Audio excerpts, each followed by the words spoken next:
either really, really heavy weight or really, really lightweight, and which is the best for what you're trying to accomplish. And to certain points, each one accomplishes very specific things. Can you grow muscle with lightweight? Yes. You usually have to train to failure and not just like, oh, I can't lift this anymore, it feels a little heavy. No, those muscles literally cannot work anymore. It could be 30 reps and you're still gonna grow muscle.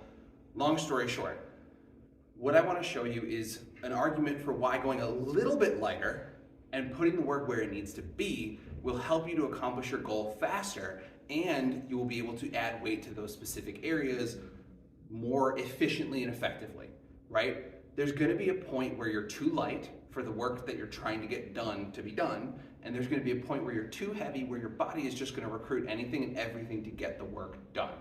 Finding that sweet spot, say I wanna work for a really hard set of 10, for me, I'm gonna be working at like a 3-second eccentric or lowering of the exercise. I'm gonna use a rear delt row to show you what I'm talking about, right? So rear delt row, this is a chest supported setup, so my face is gonna be smashed right into there.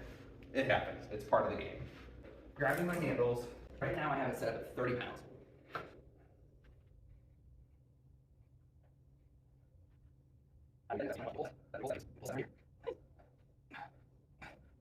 A set of 10 with a 3-second tempo and a 1-second pause in my shortened position where the rear delts are as squeezed as they could possibly be.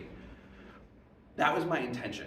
I wanted 3 seconds lowering, 1 second to kind of pull into that spot, make sure I was there, and then slowly lower out of that position, making sure that my rear delts are the thing that I'm trying to work with this specific exercise.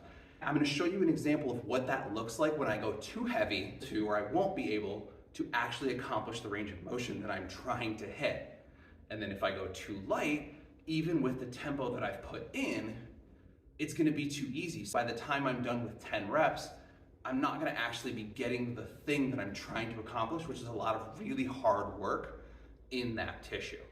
If I did 10 pounds right now, because I have 30 on there, I'm gonna be working for about 10 minutes before I'm exhausted in those tissues versus 10 reps that were really, really hard to maintain the exact intent that I went into the set with.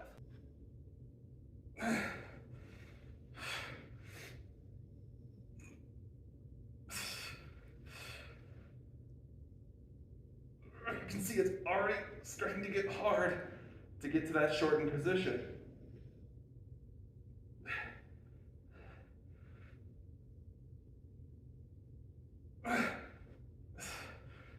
And you can see my intent is starting to fall apart because I can't get the weight back to where it needs to be in the time frame that I'm actually looking for. By the time I'm done with 8 reps, I'm completely smoked. And you know what I felt actually working on that set? I felt my biceps, I felt my upper back, I felt a little bit of discomfort in certain places. And so in that, that's not a productive set. I did a lot of work, but that doesn't mean what I did actually contributed to what I'm trying to accomplish. And the whole goal of everything that we do together, whether you're following our tutorials on YouTube or you're in a session or you're in a class, is giving you no more work that needs to be done, teaching you how to put the work where it needs to be, and helping you to accomplish your goals faster with less stress on your body. We just want the right amount of stress. Next time you're trying to set your weight and you're trying to figure out how heavy or how light you should go, you can play with the spot where it's like, am I actually getting the work done where it needs to be done? And am I getting the intent of the set? The coach puts in a 2-second lowering. If I can't accomplish that, then it's probably too heavy. And if I can accomplish it all day, it's probably too light.